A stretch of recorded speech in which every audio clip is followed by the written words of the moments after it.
Good day to everybody out there watching this video. We are looking today at a 2016 Dodge Grand Caravan at Snowy Mountain Motors with miles on it.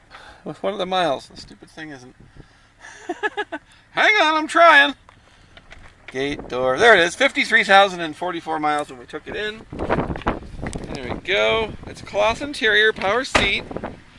It's got the remote doors and the remote hatch, both sides and the doors. Good tires on it.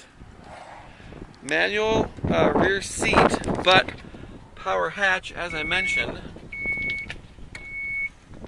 See, isn't that cool? This is an SXT model. I just saw that on the tailgate there.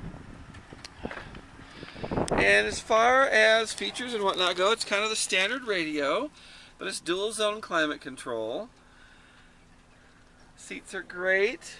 Third row seating looks pretty much unused.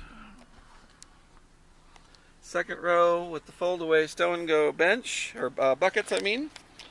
And of course the power door, which is really nice. Tires are new. I mean new. We're talking like brand new. Or my name isn't Nick Skiba, and it is, so the tires are new. So there. Walking back here, this vehicle is really clean. You're not going to find a nicer unit out there used if you're looking for a minivan. Come on up to Snowy Mountain Motors.